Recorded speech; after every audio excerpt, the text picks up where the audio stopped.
Il est 18h, bonsoir à tous, on se retrouve sur Vichy TV, voici les titres de l'actualité de ce lundi. Depuis plus d'un an, le monde entier subit la crise du coronavirus et la situation n'épargne presque aucun secteur. Alors, comment le secteur du tourisme à Vichy s'est-il réinventé ? La réponse dans quelques instants. Trouver un stage en 2021, c'est un vrai parcours du combattant. Nous nous rendrons à Vichy pour connaître les solutions proposées par la ville. Et si Vichy faisait partie des exceptions, depuis le début de la pandémie, le secteur du tourisme est fortement impacté. Mais certains territoires sont plus ou moins touchés, et sont moins touchés que d'autres. Un reportage signé Sofiane Ourus-Boudjema et Justin Escalier. Partout en France, le tourisme a souffert de la crise sanitaire. Confinement et couvre-feu ont dissuadé les Français de prendre la route des vacances. Un an après le début du premier confinement, les touristes n'ont pas réinvesti les rues de Vichy. Pour beaucoup d'acteurs locaux, l'année écoulée, déjà particulièrement complexe, n'incite pas forcément à songer à des jours meilleurs. David Gontier, propriétaire d'un carrousel dans le centre de Vichy, dresse un bilan pessimiste. La saison de juillet à août, on a réussi à faire un petit quelque chose, une très, très compliquée saison, mais un petit quelque chose, que là, depuis septembre, c'est catastrophique. Une fois qu'on a payé, vous savez, les crédits, les locations, etc., il reste pas grand-chose. J'espère que la clientèle va revenir et qu'on va pouvoir recommencer une vie à peu près normale. L'Office de tourisme de Vichy dresse de son côté un bilan positif de la saison. Malgré une activité thermale quasiment à l'arrêt, elle a dénombré plus de 40 000 touristes qui sont venus visiter la ville et ses environs. La crise sanitaire a surtout bouleversé l'équilibre touristique de la région. Une occasion pour la municipalité d'investir dans un plan de relance touristique et d'établir une nouvelle stratégie pour répondre à ces nouveaux besoins. On va essayer de faire en sorte qu'on soit prêt, qu'on ait plein de choses à proposer, des visites guidées, des activités, des nouveautés. On est en train de travailler sur un escape game à l'intérieur de l'opéra. On est en train de travailler sur une nouvelle visite virtuelle de la période 39-45. On est en train de travailler sur des excursions dans tout le territoire, notamment des journées d'immersion pleine nature. Cette année, on a eu beaucoup de familles qui sont venues pour 5 jours, 7 jours, 2 semaines. Et ça, en fait, c'est une nouvelle clientèle et nous, notre objectif, c'est absolument d'essayer de la retoucher. Le tourisme vichysois s'en tire donc plutôt bien. La crise sanitaire a en effet été un moyen pour la ville de se réinventer et de proposer de nouvelles activités. Les acteurs du tourisme comptent continuer sur cette lancée pour innover en vue de la saison prochaine. Dans la petite commune de Barbier, dans l'Allier, la maire en a marre. Depuis 4 ans, les ralentisseurs qu'elle a installés dans la rue des Petits Marais ne cessent d'être vandalisés. Tags, paille, arrachage des panneaux, huile de vidange. La maire de cette commune de 147 habitants a même été menacée de mort. Arthur Deplante et Clémence Gabory se sont rendus sur place. Voilà la source du problème. Le 30 juin 2017, le conseil municipal de Barberier prend la décision d'installer 3 ralentisseurs dans la rue la plus passante du village. Déjà limitée à 30, une étude avait montré que les usagers passaient en moyenne à 70 km/h. Non, mais ça passait vraiment à des vitesses incroyables. On n'a pas fait ça pour embêter les gens, on a fait ça pour la sécurité, simplement. Pourtant aux normes et plutôt souples, 2 agriculteurs extérieurs à la commune sont mécontents de l'installation. Après une pétition, ils ont attaqué la mairie en justice à 3 reprises, en vain.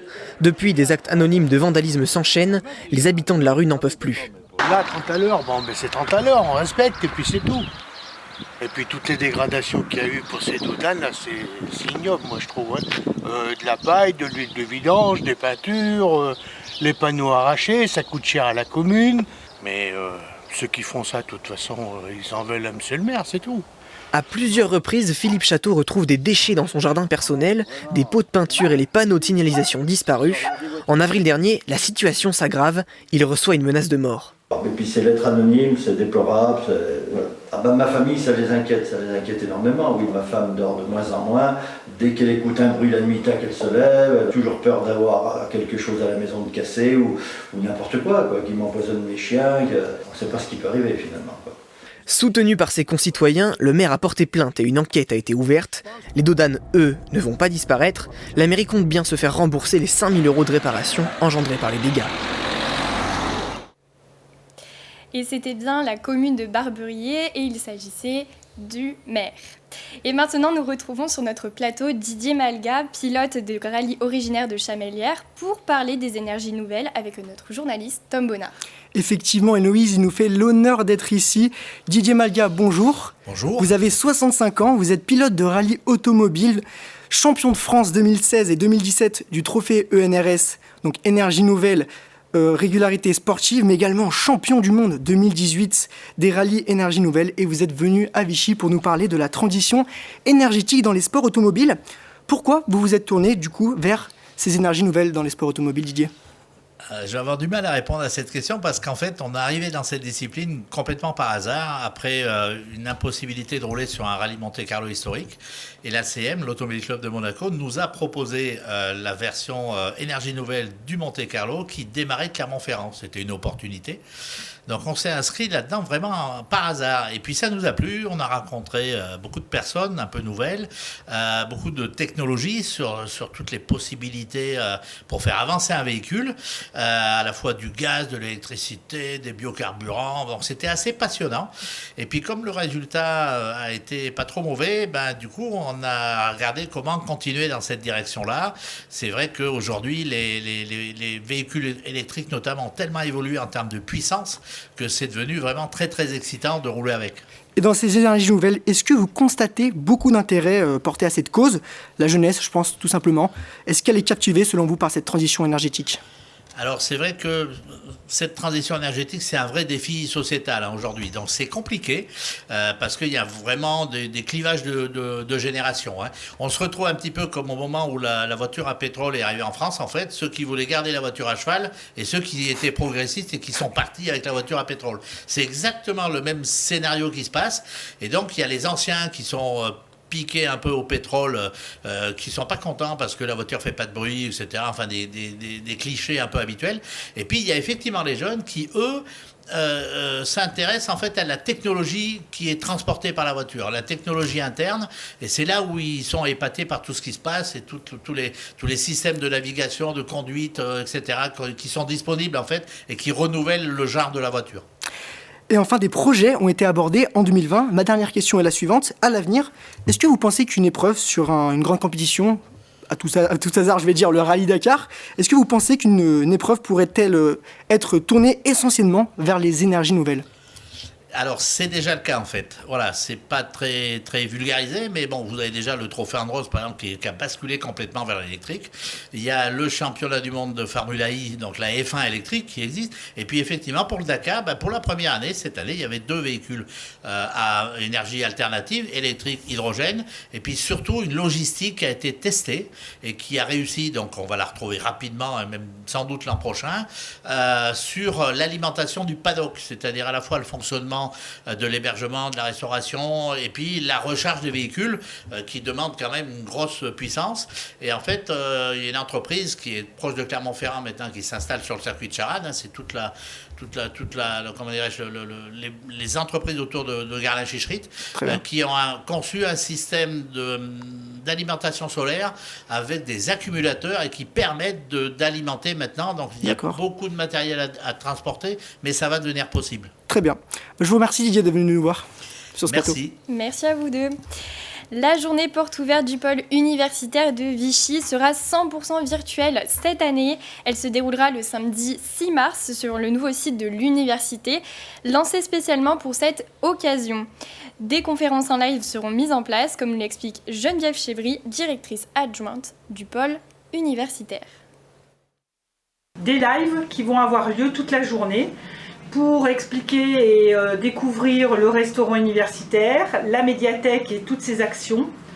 Le point formation jeunesse, parce que le point formation jeunesse nous aide dans tout ce qui est se loger, les liens avec les BDE, etc. Et puis il va y avoir aussi Allier Habitat qui donc eux font les visites des petits sites, des petits studios qui vont pouvoir accueillir les étudiants.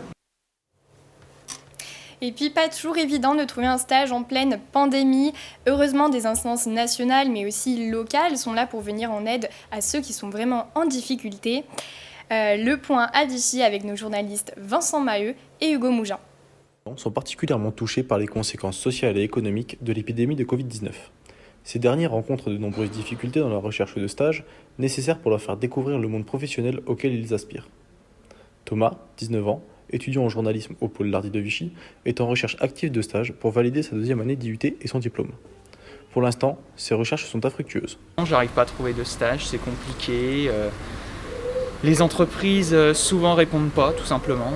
Ou quand elles répondent, elles nous expliquent que le Covid empêche de nous prendre. Donc c'est très compliqué et c'est encore plus compliqué parce qu'on cherche, c'est pas comme si on faisait rien, mais on nous aide pas beaucoup et le contexte nous aide encore moins. Dans la ville de Vichy, des organismes se battent au quotidien pour orienter les jeunes sur ces sujets.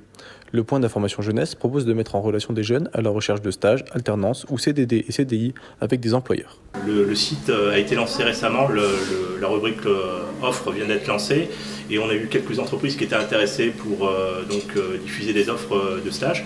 Mais on a aussi l'annuaire économique de l'agglomération. Alors c'est pas nous qui l'avons lancé, mais on le diffuse et c'est vrai que c'est une bonne mine d'informations. On a beaucoup d'entreprises. Emmanuel Macron était aujourd'hui en Seine-Saint-Denis pour promouvoir la plateforme Un jeune, une solution. Lancée en juillet 2020, le but de cette initiative est de proposer à chaque jeune une solution adaptée à sa situation avec des offres d'emploi et depuis aujourd'hui des offres de stage. Cette initiative reste très largement méconnue au sein de la vie étudiante et des organisations locales. Je savais pas que ça servait pour les stages en fait. Il me semblait que c'était juste pour des jobs étudiants, etc. Donc oui, je la connais, mais non, je l'ai jamais regardée en fait. L'outil numérique permet justement de mettre en contact l'offre et l'étudiant. Et donc oui, on va dire oui, bien sûr, parce que le numérique est en train de prendre une grande place et c'est vrai qu'il devient incontournable. Alors, malgré les efforts du gouvernement et des organisations locales, trouver un stage est de plus en plus compliqué, une situation qui risque de perdurer. Enfin, côté football, l'Olympique lyonnais et l'Olympique de Marseille ont fait match nul 1-1 ce dimanche soir lors de la 27e journée du championnat de France. Plus tôt dans la journée, le leader lillois avait également concédé le nul 1-1 sur sa pelouse face à Strasbourg, de quoi resserrer un peu plus la course vers le titre, alors que Paris et Monaco se sont imposés ce week-end. Cyprien Etex nous en dit un peu plus sur cette lutte acharnée. Oui, le sprint final est bel et bien lancé. Au terme d'une 27e journée qui aura vu Lille et Lyon perdre des points importants, la lutte pour le titre n'a jamais été aussi disputée. 4 équipes, Lille, Paris, Lyon et Monaco, se tiennent en seulement 4 points à 11 journées de la fin du championnat. Une première depuis 10 ans à ce stade de la compétition est la saison 2010-2011, dernière édition avant que les Qataris ne rachètent le PSG. Alors que Lille mène la danse avec 59 points, le club de la capitale est second avec 57 unités. Lyon et ses 56 points complètent le podium et Monaco se tient en embuscade à 1 point des Lyonnais. Lorsqu'on observe de plus près les calendriers des 4 candidats, un constat saute aux yeux. Les leaders lillois ont le programme le plus chargé. Les hommes de Christophe Galtier se déplaceront chez leurs 3 rivaux au cours des 7 prochaines journées. Le calendrier le plus abordable semble être celui des joueurs de la Principauté qui recevront Lille et Lyon mais qui partent avec 4 longueurs de retard. Le PSG pourra aussi compter sur un programme abordable en allant à Lyon et en recevant Lille, mais les hommes de Pochettino sont toujours en lice en Ligue des Champions, ce qui pourrait leur faire perdre des plumes en championnat. L'OL pourrait tirer avantage de son calendrier avec la réception de Lille et de Paris et un déplacement à Monaco pour faire la différence face à ses concurrents. Les joueurs de Rudy Garcia ne se déplaceront que 5 fois, soit une fois de moins que leurs 3 homologues. Au total, ces 4 prétendants s'affronteront lors de 5 confrontations directes avant le terme de la saison. 3 de ces matchs se joueront lors des 4 prochaines journées, dans l'ordre Monaco-Lille le 14 mars, Lyon-PSG le 21 mars et PSG-Lille le 3 avril. Ces 3 confrontations directes auront une influence capitale sur la tendance que prendra cette ruée vers le titre. Il s'agit là d'une lutte pour le sacre, mais il est important de rappeler que seuls les 2 premiers seront directement qualifiés pour la Ligue des Champions, alors que le 3e devra passer par les barrages et que le 4e ira en Ligue Europa. Cette bataille à 4 présente donc des enjeux multiples.